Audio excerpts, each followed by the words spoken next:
Hi, hello. I've been gone for a minute. Yes, I know. Had some stuff happen personally. Kind of lost motivation, but got my mind right. Now I'm back. Hopefully, ready to get on the grind with consistency. But this, saw a couple stuff about season 18 on TikTok. Decided to give my thoughts on it and whatnot. So let's hop right into it. Shout out to the game merchant for this video. To EA for inviting me to see Season 18 early. There are quite a few things that could really shake up the meta this season. You've probably seen the Revenant gameplay already, so we'll get to that and talk about his abilities in more detail later in the video. For now, let's talk about the things that I think will interest you the most about Season 18 that the devs haven't revealed yet. Firstly, the Disruptor rounds are coming back. It will go on the Alternator, but what's crazy is they're also bringing it to the Peacekeeper.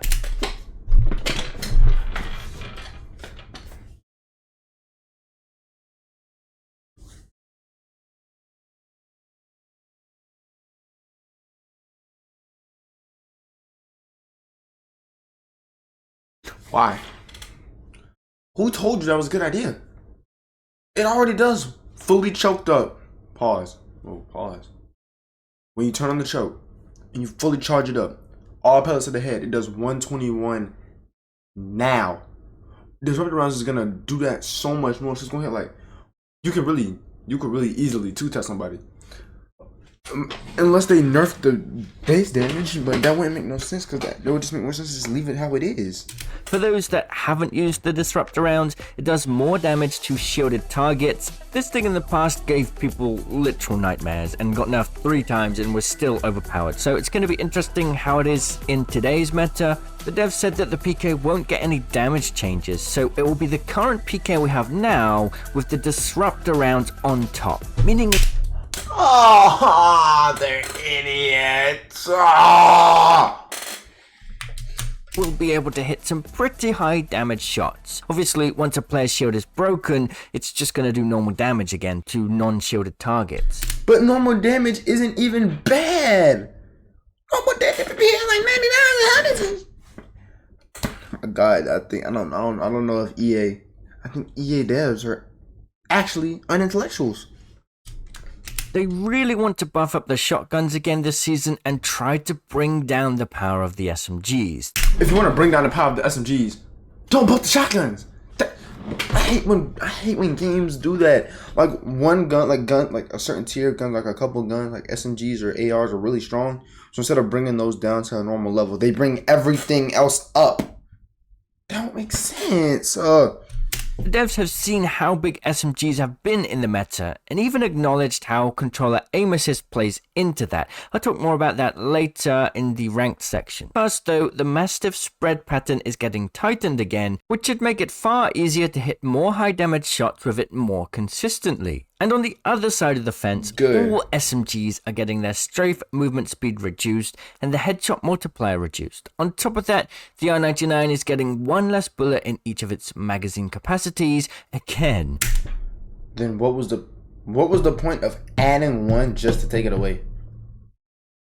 The Prowler is also going into the care package with the select fire, which means it will have the full auto option again. Pretty exciting. And the Hemlock is I actually never got to play with full auto Prowler, so that would be good for me. I started like 4 seasons ago.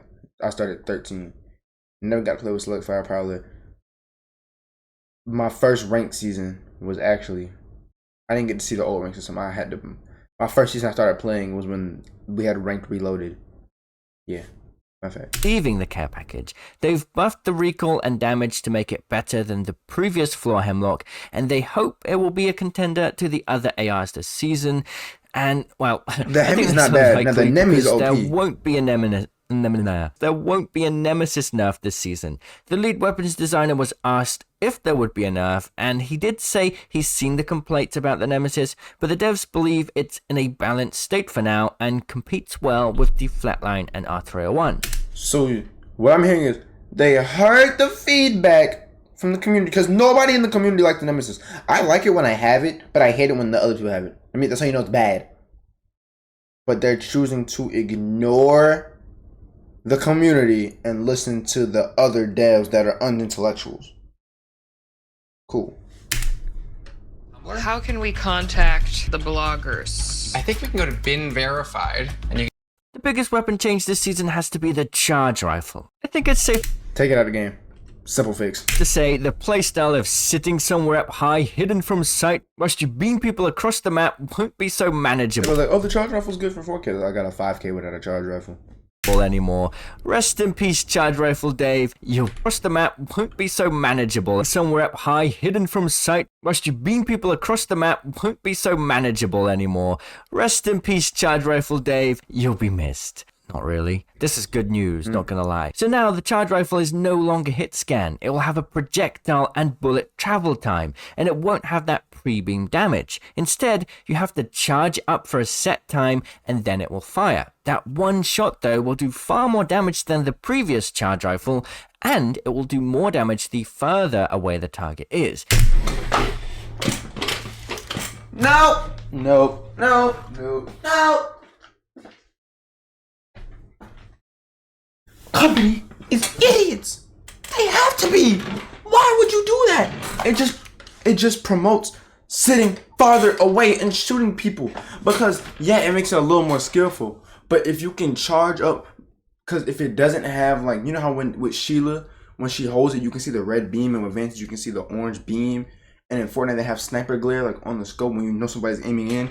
If there's no signifying, because Wraith's passive don't even work majority of the time, so if there's no way to signify that they are aiming at you, and you just get, like, let's say it does, because it does more than the charge rifle now. Charge rifle now does like 90. Let's say it does 125. If you're farther away, it's gonna do more damage. Boom, 150 across the map. You got white. You just got respawn, and then hit you in the head. 200. Boom, gone.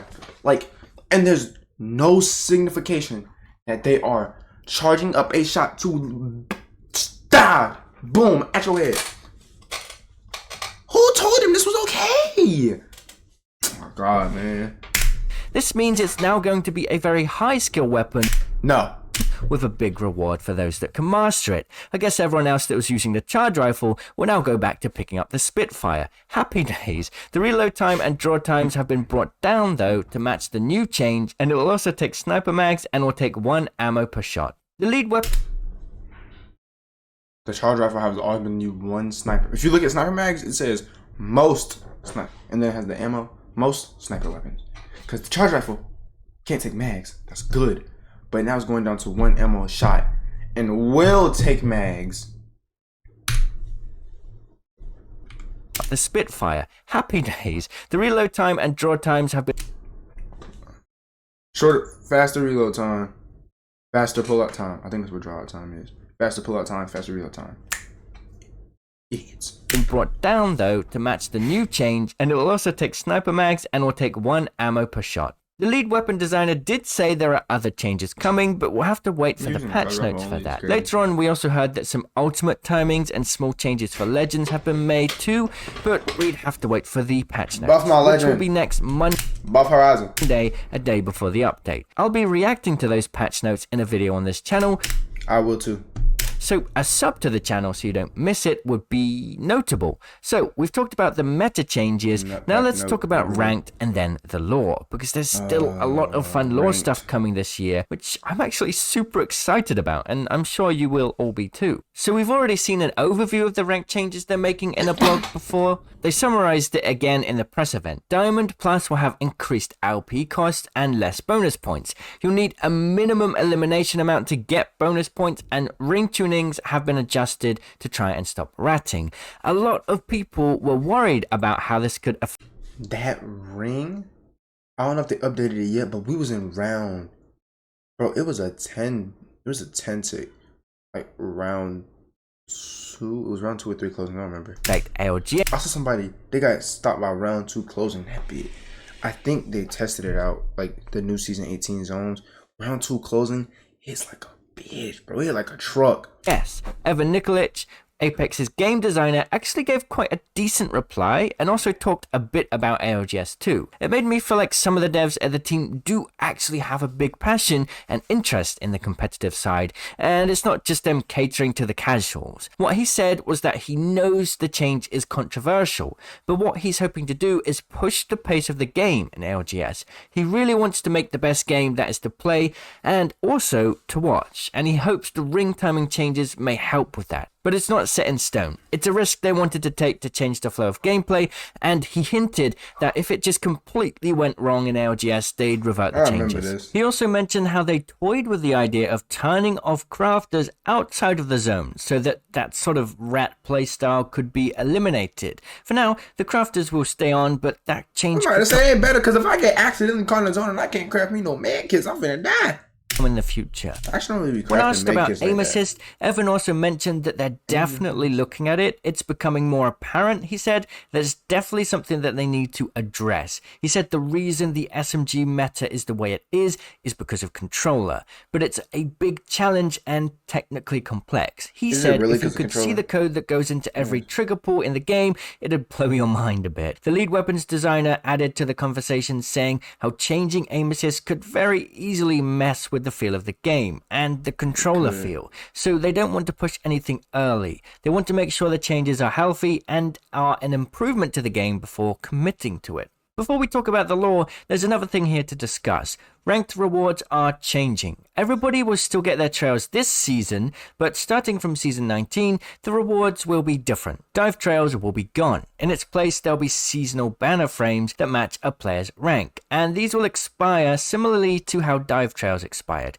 They do also have plans to make better ranked rewards, but that won't be for now. All badges will now be animated too, because the splits have gone. Let's talk about the lore next. The Kill Code cinematic series will have more episodes throughout the year, and we'll also get more in-game components in the game, and there'll be a big dramatic conclusion to the story near the end of the year. There'll be a mission similar in scale to Thief's Bane in 2023, but not in Season 18. There will be a mission similar in scale to Thief's Bane in 2023, but not in Season 18. However, we will get other in-game lore stuff this season. We will also be getting Revenant quests that players will have to complete to unlock Revenant permanently. I don't know if they're actually quests or just quick challenges in game. We'll find out very soon. Speaking of Revenant, he's going free to play for everyone for the whole season and getting a massive rework. So, in the lore, Hammond Robotics and Eduardo are in a fight to control Revenant's head, and it's turned Revenant even angrier and more sinister. His new passive, Assassin's Instinct, is the same as before, but with some big improvements. You can now wall climb horizontally, and all players with low health Oh, so wall running finna go dummy stupid, bro. Because if Guapi could already basically... Because Guapi, my favorite movement Revenant out there. I know Revengeful's #1. Guapi's the movement Revenant. Fight me. Actually, don't do that. I'm skinny as hell. But he was already figuring out ways to kind of wall run with Revenant. Bro, you can wall climb horizontally? Bro, it's wraps. It's over. How the hell this nigga got 1900 ammo? What the hell? line of sight of Revenant will be highlighted at all times. If Revenant is the one to make the player low health, then they'll be marked for a short time for all on the team, and this mark will be seen through walls and catalyst ults. Revenant's tactical is called Shadow Pounce. It's a powerful leap forward, quite similar to Vantage, but without the cute bat. You can hold the tactical down to leap further, and it transitions very well into the passive. Revenant's ultimate is definitely the most powerful part of his kit, well into the passive. Revenant's ultimate is definitely the most powerful part of his kit. It's called Forged Shadows, and when activated, Revenant will create a large shadow shield around his upper body that can take 75 damage. If Revenant stops taking damage, it will regenerate, but during Revenant's ultimate, if Revenant gets a knock, 5 seconds will be added to the ult timer. The tactical will recharge too instantly, and the shadow shield will come back. So if you pair all of Revenant's abilities, he has the chance to go hunt down tons of low health opponents, he'll keep getting his shield back, and he'll keep being able to use his tactical very often during his ultimate. Honestly, Revenant sounds like a super fun legend, perfect for pubs and annihilating full squads. I think he lacks powerful team play for high level play, but he seems super fun to play in other areas of Apex. The devs mentioned that they may even rework other legends, similarly to Revenant 2, but they don't have a specific plan for that right now. Lifeline! We're also getting... Lifeline! Lifeline!